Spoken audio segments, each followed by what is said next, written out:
لربما لو هزك الشوق بتجين. اس میں کیا اسباق ملتے ہیں قرآن نے اس کو بھی بیان کیا. اب یہ تو بڑا لمبا واقعہ ہے. یہ قال یوسف، جب اس وقت کو یاد کرو جب یوسف نے اپنے والد یعقوب سے کہا انی رأیت احد عشر کوکبا، میں دیکھتا ہوں کہ 11 ستارے مجھے سجدہ کر رہے ہیں. یوسف علیہ السلام کے 11 بھائی تھے. یعقوب علیہ الصلاۃ والسلام ابراہیم علیہ السلام کے پوتے، اور اللہ نے ابراہیم علیہ السلام کو خوشخبری دی تھی کہ آپ کی اولاد میں نبوت جاری کروں گا میں.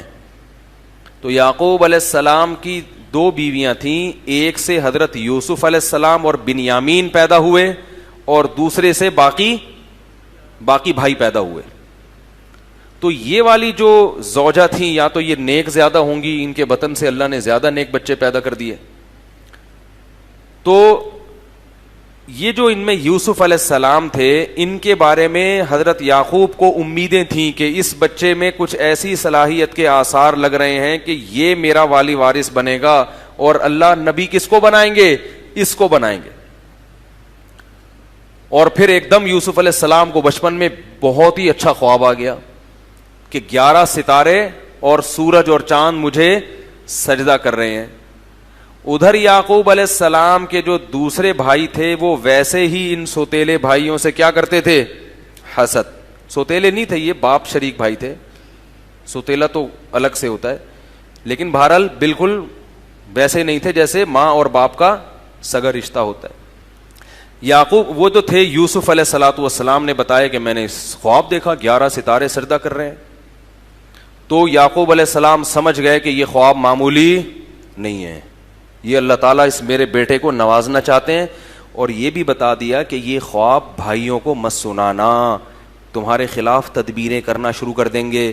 اس سے پتا چلا کہ جس سے ذرا سا بھی حسد کا اندیشہ ہو، اپنی نعمت اس کے سامنے بیان.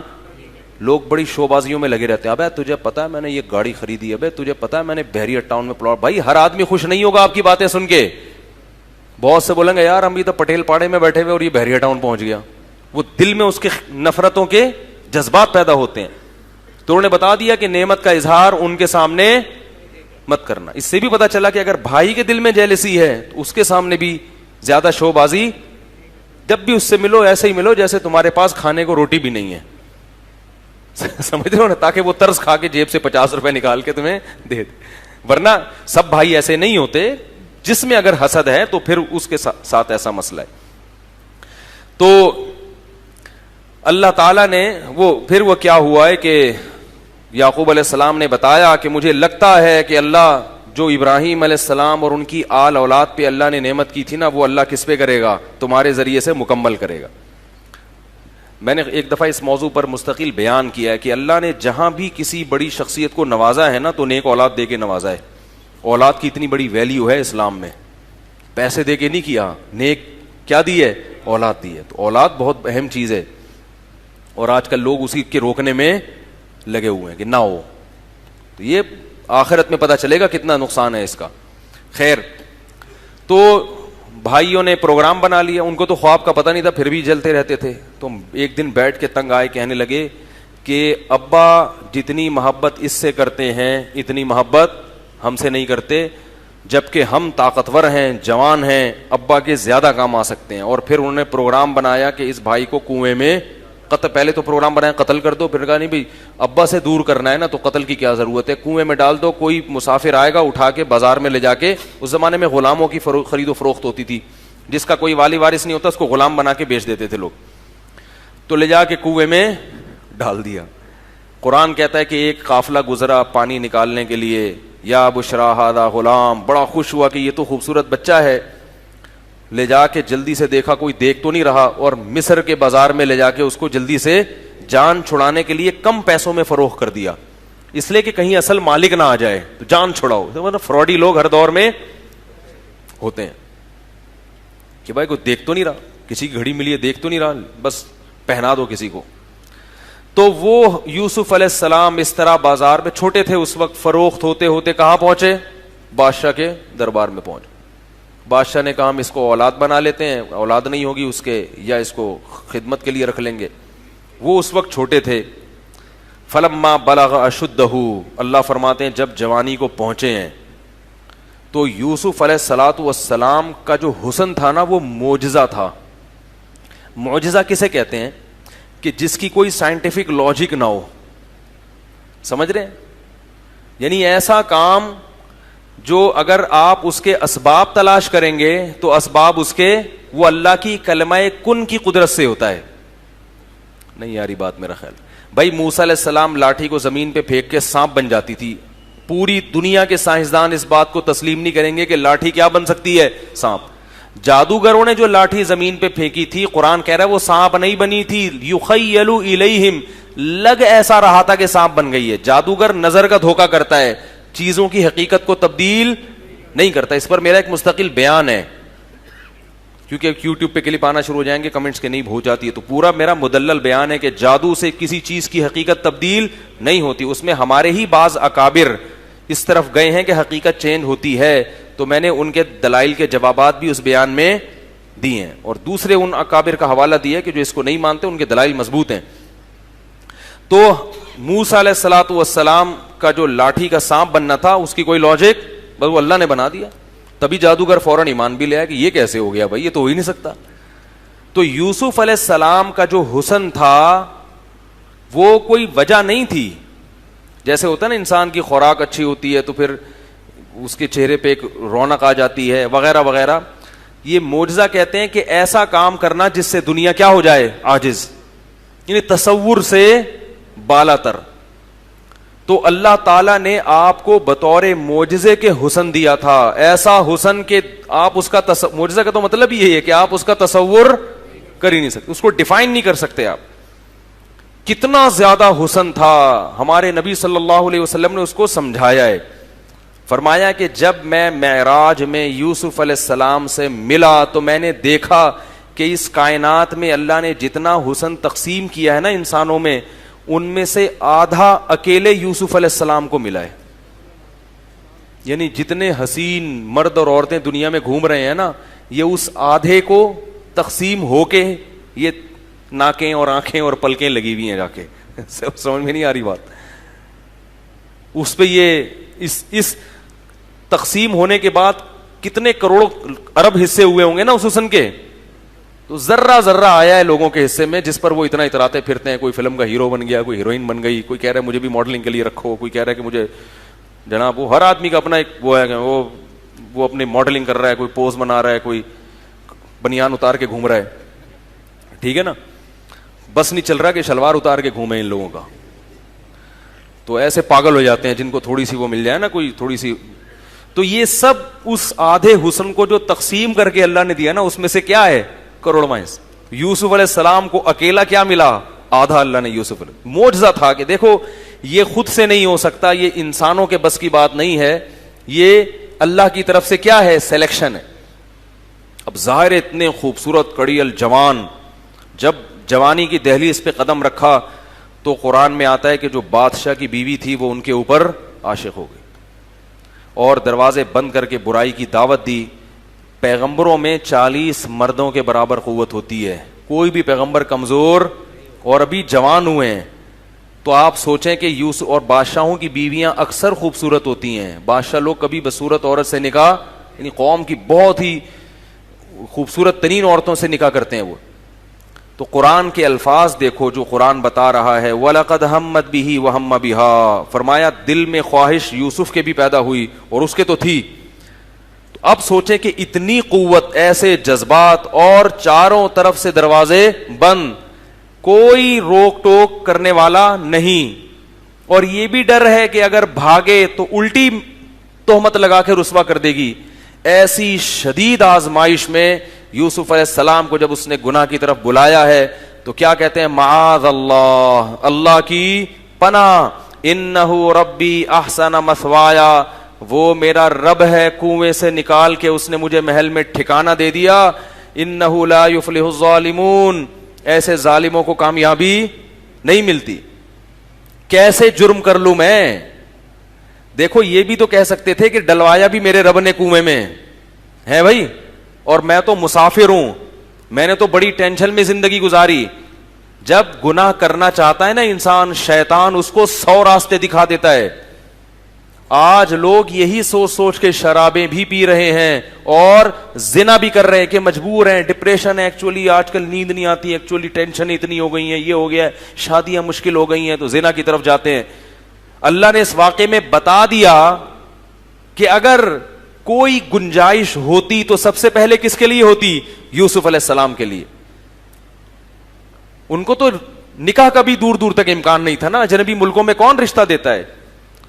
لیکن کیا کہہ رہے ہیں؟ انہ ربی احسن مثوائے، وہ میرا رب ہے جس نے مجھے اچھا ٹھکانہ دیا.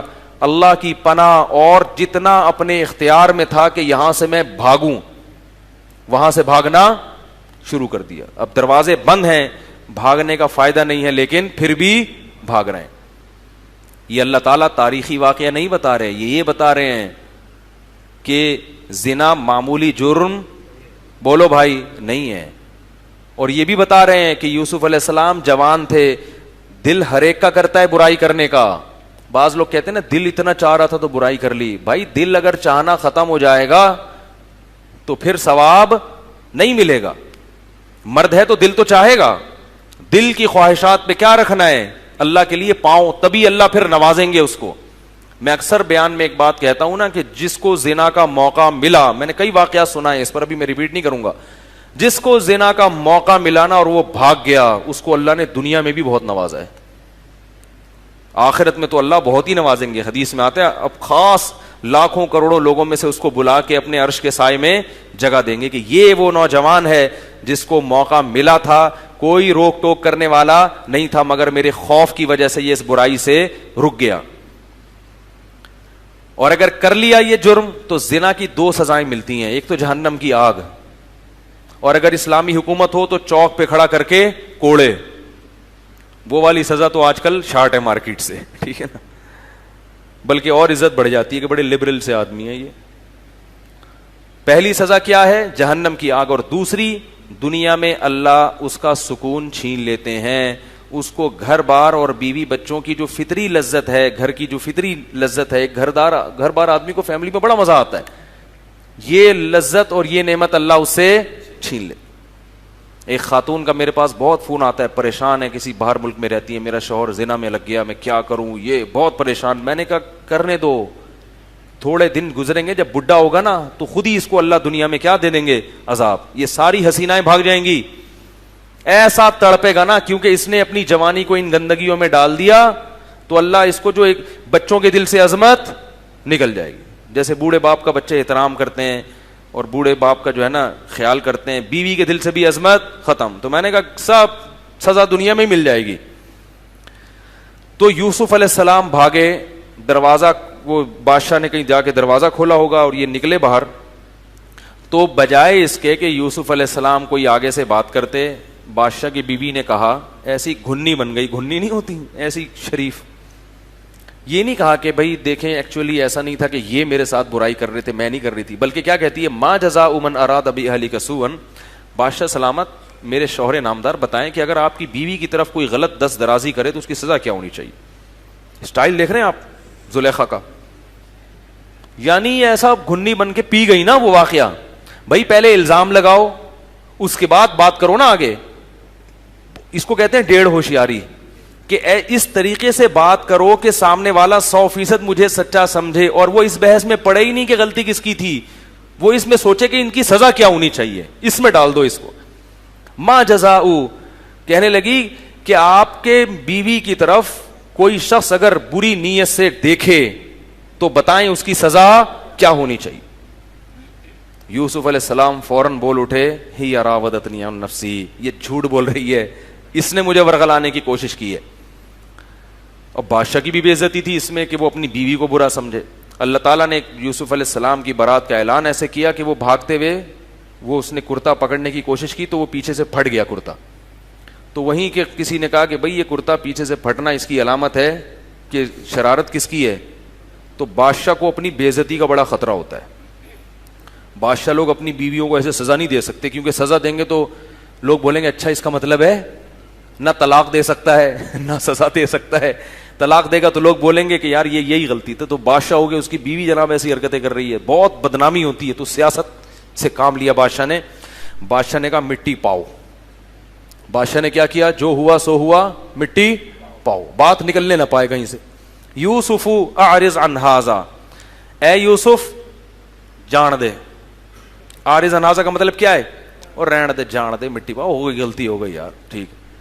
واستغفری لذنبک, اور اپنی بیوی سے کہہ رہا ہے تو بھی توبہ استغفار کر. دیکھو کتنے آرام سے بات کر رہا ہے. کوئی اور ہوتا تو رکھ کے 2-4 چماٹ لگاتے, لیکن بادشاہ ڈر کیا رہا ہے یار, 2-4 بھی چماٹ لگا دیے نا بیوی کو تو بات کیا ہو جائے گی, اور بدنامی کس کی ہے, میری ہے. کہ لوگ بولیں گے کہ تم بادشاہ کس بات کے ہو جو تمہاری بیوی جو ہے نا عاشق ہو رہی ہے دوسروں پہ. تو یہ بادشاہ لوگ بڑی ٹینشنوں میں ہوتے ہیں یار, سیاسی لوگ. تو اس نے غریب آدمی ہوتا نا, وہ اسے 2-4 تمیز سے لگا دیتا. تو واستغفری لذنبک, اپنے گناہ سے توبہ کر, انکی کنتی, اور بھی کہنے لگا ان کیدکن عظیم, تم عورتوں کی تدبیریں بڑی سخت ہوتی ہیں. خود اپنی بیوی سے کہہ رہا ہے تم بڑی ہوشیار ہو, تم نے بات کیسے شروع کی, ڈائریکٹ کہ اس کی سزا کیا ہونی چاہیے. سب عورتوں کی بات نہیں ہو رہی بھائی, بار بار وہی بات میں جملہ نہیں ریپیٹ کروں گا. تو لیکن برائی کی خبر آپ کو پتا ہے ایک دم تیزی سے پھیلتی ہے.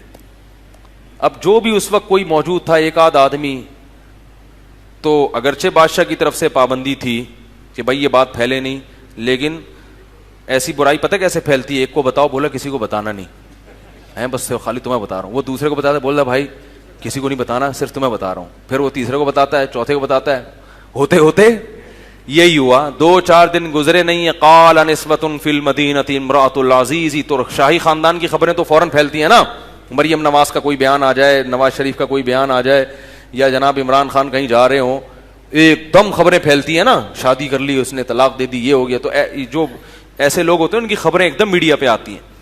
تو قرآن کہہ رہا ہے کہ شہر کی عورتیں سب باتیں کرنے لگیں. امرأۃ العزیز, ہائے ہائے, بادشاہ کی بیوی, تراود فتاحا نفسی, عاشق کس پر ہوئی ہے, اپنے گھر کے غلام پر.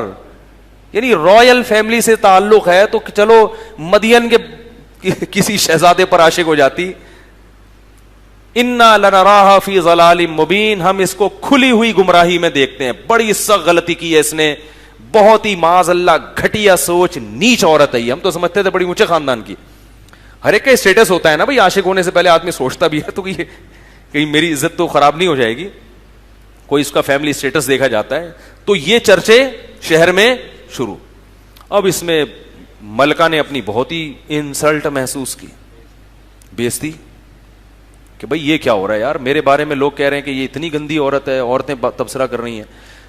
تو اس نے کیا کیا, قرآن کہہ رہا ہے فلما سمعت بمکرہن, جب ان کا مکر سنا کہ میرے خلاف ایسی باتیں ہو رہی ہیں, تو اس نے ارادہ کیا کہ ان سب کو میں یوسف کی زیارت کراؤں گی. بولیں گی کہ یہ ہے, اگر اس کا یہ تمہارے ساتھ رہتا تو تمہارا کیا حال ہوتا, مجبور ہوں, معذور ہوں.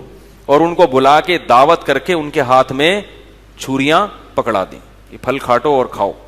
اور اسی دوران یوسف علیہ السلام کو حکم دیا یہاں سے نکل کے جاؤ. قرآن کے الفاظ ہیں کہ جیسے ہی یوسف علیہ السلام گزرے ہیں, قطعن ایدیہن, جیسے ہی ان کی نظر یوسف پہ پڑی, پھلوں کے بجائے اپنی انگلیاں زخمی کر لی, کاٹ ڈالی. قلنا, اور کہنے لگی حاشا للہ ما ھذا بشرا, اللہ کی قسم یہ شخص انسان, ہم نے انسانوں میں ایسا خوبصورت نہ سوچا نہ کبھی دیکھا. ان ھذا الا ملک کریم, آسمان کا کوئی فرشتہ ہے جو زمین پر اتر آیا ہے. جیسے ہی ان عورتوں نے کہا نا, ان کو پہلے یہ نہیں بتایا کہ یہ وہ ہے, ان کے کہا ایک بندہ ہے وہاں سے گزر جائے گا, ذرا اس کو دیکھو. تو وہ تو سمجھی پتہ نہیں کون ہے. تو فوراً بادشاہ کی بیوی نے کہا ذالکن الذی لمتننی فی, یہ ہے وہ جس کے بارے میں تم مجھے ملامت کر رہی تھی, یہ ہے وہ. اور پھر اس نے برائی کا اظہار کیا کہ وَلَقَدْ رَاوَدتُّهُ عَن نَفْسِهِ فَاسْتَعْصَمَ, یہ بچ نکلا ہے, اور اب میں بمانگے دہل اعلان کروں گی کہ اپنے عشق کا جو اس نے نا سب کے سامنے اظہار کیا عورتوں سے, کہ اب مجھے اس سے عشق کے اظہار میں کوئی عیب, کوئی بے عزتی کا خطرہ نہیں ہے. اب جب یوسف علیہ السلام نے یہ منظر دیکھا کہ وہ عورتیں بھی اس طرح برائی میں ساتھ دے رہی ہیں, تو آپ دیکھو ایک نوجوان کے لیے کتنی بڑی آزمائش ہے یہ, کتنی. اور وہ وہ جو عورتیں بادشاہ کے دربار میں آئی ہوں گی وہ بھی اونچے خاندانوں کی ہوں گی, شاہی محل میں جن کی دعوت ہے. یوسف علیہ السلام ایسے موقع پہ اللہ سے دعا مانگتے ہیں. بادشاہ کی بیوی نے دھمکی دی, وَلَئِن لَّمْ يَفْعَلْ مَا آمُرُهُ لَيُسْجَنَنَّ وَلَيَكُونًا مِّنَ الصَّاغِرِينَ, اگر میری بات اس نے نہ مانی تو میں اس کو جیل کی کوٹری میں ڈال دوں گی. دیکھو اللہ یہ واقعہ کیوں بیان کر رہے ہیں. کوئی اور ہوتا وہ کہتا اب تو میں کیا ہوں جیل میں. اس زمانے کے جیل تو بڑے سخت ہوتے تھے, ڈال کے بھول جاتے تھے, جیسے کہ یوسف علیہ السلام کو ڈال کے بادشاہ بھول گیا تھا.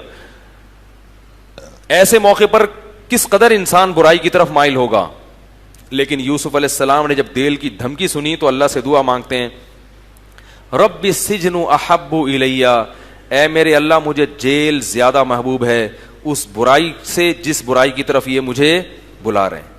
وَإِلَّا تَصْرِفْ عَنِّي كَيْدَهُنَّ, اور اے اللہ اگر تو نے میری حفاظت نہ کی, اصب الیہن, کہیں ایسا نہ ہو کہ میں اس جرم میں, یعنی زیادہ اپنے نفس پہ اعتماد بھی نہیں کر رہے, اللہ سے دعائیں مانگنے کہ تو بچا مجھے اس جرم سے. اللہ فرماتے ہیں فاستجاب لہ ربہ, رب نے ان کی دعا سن لی اور ان کو برائی سے بچا لیا. اب بات پھیل چکی تھی, بادشاہ کی بدنامی ہو رہی تھی, لوگ کہہ رہے تھے بار بار کہ اگر یوسف کی غلطی نہیں تھی تو یوسف کو محل میں رکھا ہوا کیوں ہے. تو بادشاہ نے اپنی رائل فیملی کی عزت کو بچانے کے لیے یوسف علیہ السلام کو جیل کی کوٹری میں بھیج دیا کہ نہیں جی, تاکہ پتہ چل جائے کہ لوگ یہ سمجھے کہ ان کی غلطی تھی. اب یوسف علیہ السلام کئی سال جیل میں رہے ہیں, کئی سال جیل. کیا حال ہوگا ان کا وہاں پہ.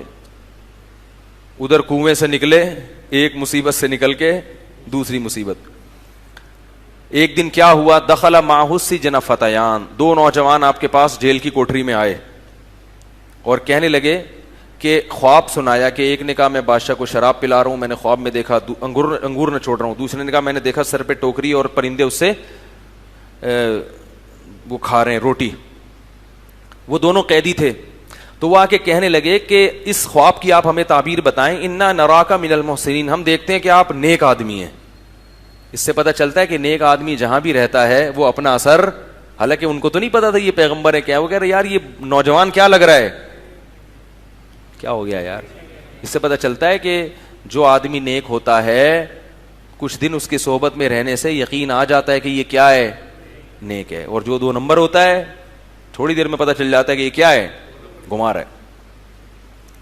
تو انا نراک من المحسنین, ہم دیکھ رہے ہیں کہ تم اس محل میں کیا لگ رہے ہو, اس جیل میں کیا لگ رہے ہو, نیک آدمی. حالانکہ وہ کافر تھے لیکن پھر بھی جانتے تھے کہ شریف کون ہوتا ہے, بدماش کون ہوتا ہے.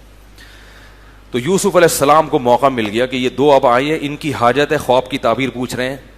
یوسف علیہ السلام نے کہا خواب کی تعبیر بعد میں بتاؤں گا, پہلے اپنے معجزے دکھائے ان کو, اور معجزے دکھانے کے بعد ان سے کہا کہ دیکھو ہم توحید پر, ان کو توحید کی تبلیغ کرنا اور اسلام کی تبلیغ کرنا شروع. جیل میں بھی پیغمبر کی کوشش کیا ہے کہ تبلیغ کا موقع ہاتھ سے جانے نہ دیں, کہ ابھی یہ میرے محتاج ہے نا, اب جو میں کہوں گا یہ سنیں گے. ویسے ہی آپ کسی کو پکڑ کے سمجھانا شروع کر دیں, بولے گا بھائی کیوں فری ہو رہے ہیں مجھ سے, لوگ کہتے ہیں نا محتاج ہو کے آئے گا, اب آپ جو بات کرو گے یہ غور سے سنے گا.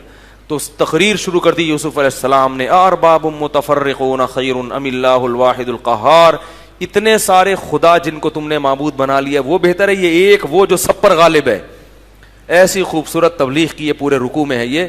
پھر ان کے بعد تعبیر بتائی کہ جو انگور نچوڑ رہا تھا اس کو رہائی ملے گی اور وہ بادشاہ کو شراب پلائے گا, اور دوسرے کو پھانسی ہو جائے گی اور اس کی لاش لٹک کے سڑ جائے گی اور پرندے اس کی کھوپڑی سے گوشت نوچ نوچ کے کھائیں گے. یہ خواب کی تعبیر ہے.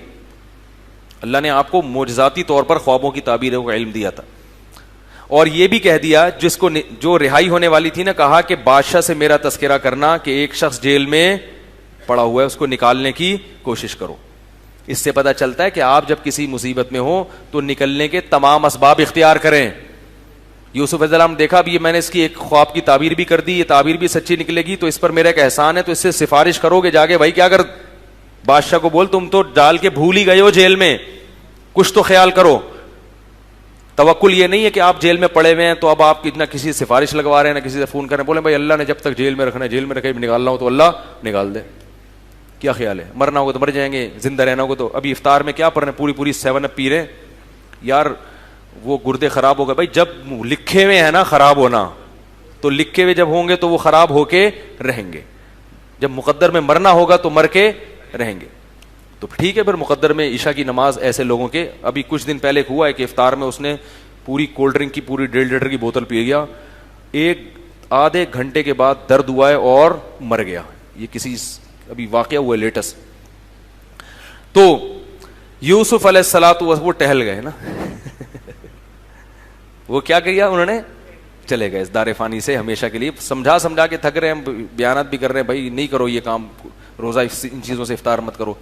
تو یوسف علیہ السلام نے اس کو بتایا کہ جا کے بادشاہ کے سامنے میرا تذکرہ کرنا.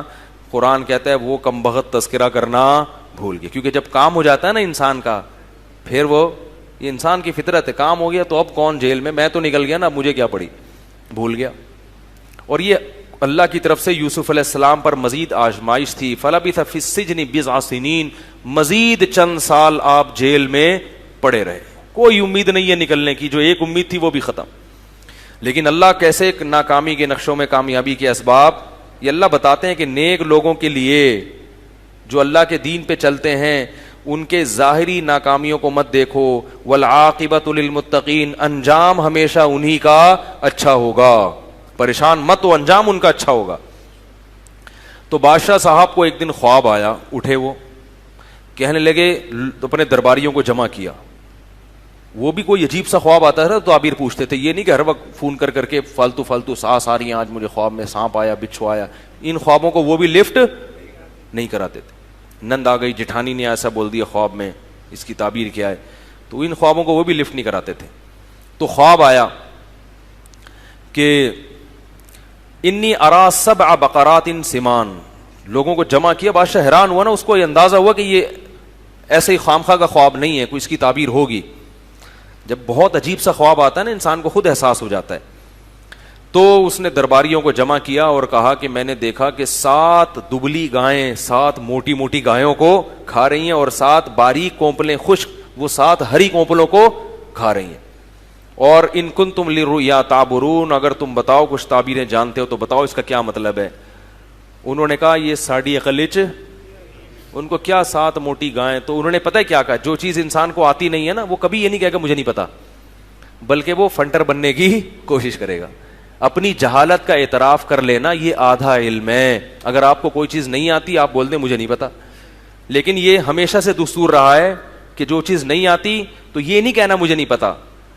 لہذا انہوں نے بھی نہیں کہا ہمیں نہیں پتا, بلکہ کیا کہا, اضغاث احلام, پراگندہ خیالات ہیں. اصل میں ایکچولی آپ سارا دن پی ٹی آئی کے خلاف تقریریں کرتے ہیں, ٹھیک ہے نا, اور کبھی ادھر ایک کا بیان آ رہا ہوتا ہے, کبھی فلانا کا, کبھی جمعیت کے بارے میں آپ کو بریفنگ دینی ہوتی ہے, مختلف قسم کی تقریریں چل رہی ہوتی ہیں. تو وہ رات کو جب آپ سوئے ہیں تو وہی الٹے پلٹے گائیں, موٹی پتلی دبلی, اس طرح کی چیزیں خواب میں آ رہی ہیں. شیر کھا رہا ہوتا تو چلو کوئی بات بھی ہے, گائیں بھلا گائے کو کہاں سے کھائے گی. حالانکہ گائے میں اشارہ تھا, گائے کیا کھاتی ہے, چارہ. گائے کیا کھاتی ہے, چارہ. تو اس میں کچھ اشارے تھے اس طرف کہ پیداوار کا مسئلہ کھڑا ہونے والا ہے. 7 کچھ ایسی چیزیں ہیں جو چارہ کیا کر دیں گی, کھا کے, کیونکہ جانور کا ہرا بھرا ہونا یہ اس کی علامت ہے کہ بارشیں برس رہی ہیں. نہیں یاری بات سمجھ, مجھے نہیں, میں نے کہیں کتاب میں نہیں پڑھا, میرا ایک ذوق کہتا ہے کہ بھئی یہ شاید اس لحاظ سے یہ تعبیر بنتی ہو. جب بارشیں نہیں ہوتی نا جانور کیا ہو جاتے ہیں, پہلے زمانے میں کھڑا کر کے تھوڑی باندھتے تھے جانوروں کو, تو بارشیں ہوتی تھی تو چرتے تھے وہ. تو یہ اس طرف اشارے مل رہے تھے. تو انہوں نے کہا اضغاث و احلام, اصل میں پراگندہ خیالات ہیں, الٹے پلٹے. اس اور وما نحن بتاویل الاحلام بعالمین, اور اس قسم کے جو الٹے پلٹے خواب ہیں نا, ہمیں ان کی تعبیریں, ہمیں کوئی اچھا خواب ہو تو اس کی تعبیر ہم بتائیں گے آپ کو.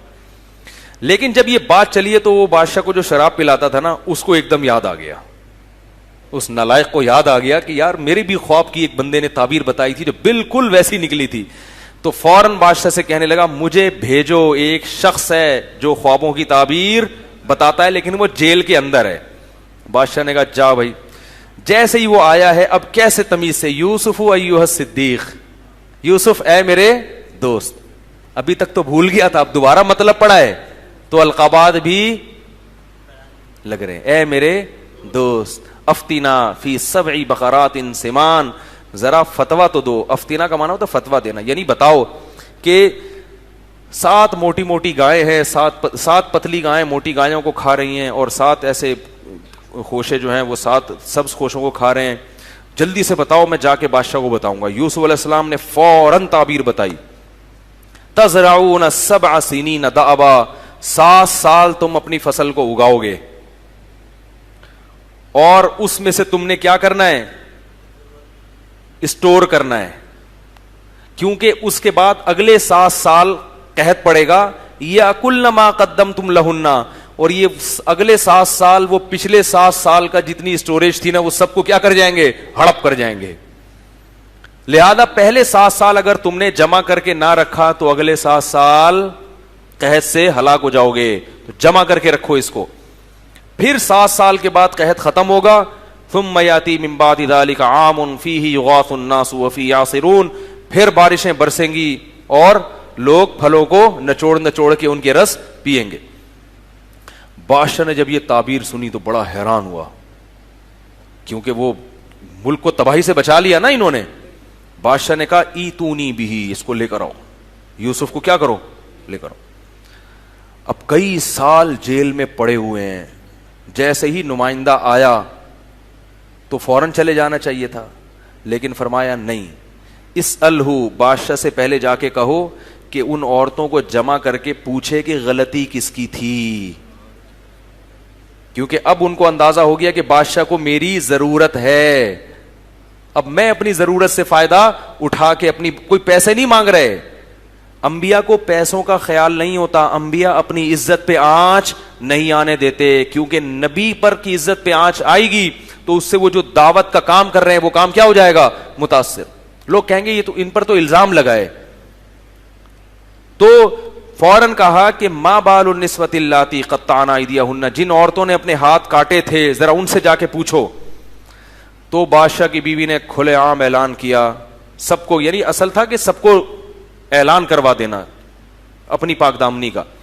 تو اس نے اعلان کر دیا کہ ہیا انا راودتہ عن نفسی الان حصحص الحق, کہ حق بالکل واضح ہو چکا ہے, میری غلطی تھی اور ہم نے اس کو نیک اور صالح پایا ہے.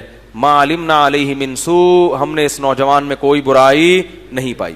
ایک بات خوب یاد رکھو, پیغمبروں کی تو براءت کا اللہ اعلان کروا دیتے ہیں, پیغمبر کے علاوہ کوئی بھی ایسی شخصیت نہیں ہے جس پر الزام لگے تو اللہ اس کی براءت لازمی اعلان کروائیں. اس لیے کبھی جھوٹا الزام بھی لگ جاتا ہے اور اس کی براءت کا کوئی انتظام نہیں ہوتا, لوگ خام میں لوگوں سے کیا ہو جاتے ہیں, بدگمان. یہ ضروری نہیں ہے کہ جس نیک آدمی پر بھی تہمت لگے تو اللہ اس کی صفائی کا انتظام کرے, کیونکہ اصل بدلہ اللہ نے کہاں رکھا ہے, آخرت. پیغمبروں کا اللہ انتظام کرتے ہیں, کیونکہ پیغمبر کی ذمہ داری کس نے لی ہے, اللہ نے. یہ میں اس لیے کہہ رہا ہوں کہ آج بعض شرارتی عورتیں بہت نیک لوگوں کو نا جالوں میں گھیر کے کیا کر دیتی ہیں, رسوا کر دیتی ہیں, اس کی عزت کا جنازہ نکال دیتی, ایسا اس کو گھیر دیتی ہیں, اور وہ عبرت کا کیا بن جاتا ہے, نشان. پھر لوگ یہ کہتے ہیں کہ اگر یہ سچا ہے تو اللہ اس کی سچائی کو اعلان کیوں نہیں کر رہا. تو بھائی اللہ نے کب کہا ہے, دنیا میں ظلم ہوگا, کبھی اس ظلم کی سزا دنیا میں ملتی ہے اور بسا اوقات نہیں ملتی, آخرت میں ملے گی. اور بعض دفعہ صحیح الزام بھی لگتا ہے, یہ مطلب نہیں ہوتا کہ سارے غلطی لگ رہے ہیں, لیکن یہ بہت حساس معاملہ ہوتا ہے کہ محض پروپیگنڈے سے متاثر ہو کر کبھی بھی کسی سے بدگمان نہیں ہونا چاہیے. اور اس کا ایک اصول ہے کہ کسی کی ذاتیات میں پڑھنے کی ضرورت ہی نہیں ہے. الزام لگا بھی ہے تو آپ کو تحقیق کرنے کی ضرورت ہی نہیں ہے, آپ بولو بھائی اس کا اور اللہ کا معاملہ ہے, کیا خیال ہے, وہ پیغمبر تھوڑی ہے. غلطی ہو بھی گئی تو توبہ کا دروازہ کھلا ہوا ہے, سب کے لیے کھلا ہوا ہے. اس لیے میں ایک بات کہتا ہوں کہ لوگ جو کہتے ہیں نا توبہ کا دروازہ کھلا ہوا ہے, تو یاد رکھو یہ مولویوں کے لیے بھی کھلا ہوا ہے.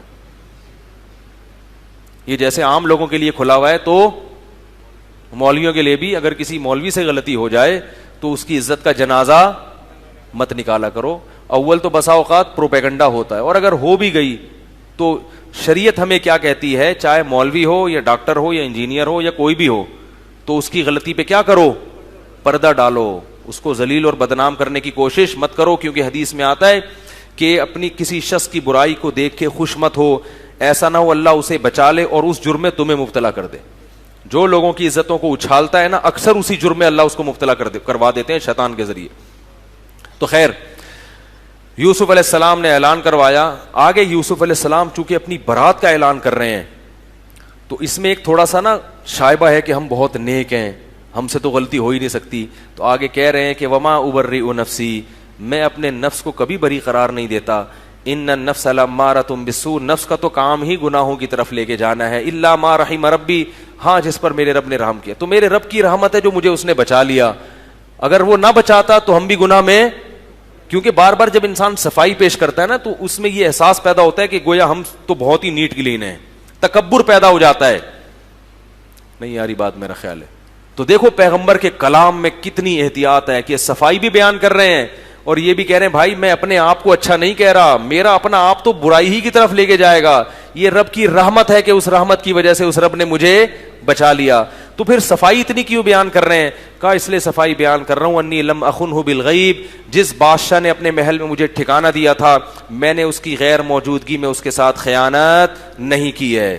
وہ بدگمان ہوگا کہ ہم نے تجھ پر احسان کر کے اپنے گھر میں رکھا اور تو نے میری ہی بیوی کے اوپر غلط نظریں ڈالنا. اس کو کہتے ہیں نمک حلال ہونا. آج کیا ہوتا ہے جس تھالی میں کھاتے ہیں اسی کو ٹوپی کرا کے نکل لیتے ہیں. تو یہ یوسف علیہ السلام کے واقعہ کا ابتدائی حصہ تھا. یہ لمبا واقعہ, باقی میں کل انشاءاللہ اس کو کچھ بیان کروں گا. وہ میں نے سوچا تھا مختصر لیکن وہ لمبا ہی ہو گیا, پھر تو وقت بہت زیادہ ہو گیا ہے. اس میں بہت سارے اسباق ہیں, پھر انشاءاللہ اس کو کل لے کے آگے چلتے ہیں. اللہ تعالیٰ سے دعا ہے کہ قرآن میں جہاں جہاں جو اسباق ملتے ہیں اللہ ہمیں ان اسباق سے عبرت حاصل کرنے کی اور اس کو اپنی عملی زندگی میں اختیار کرنے کی توفیق عطا فرمائے. وما علینا الا البلاغ.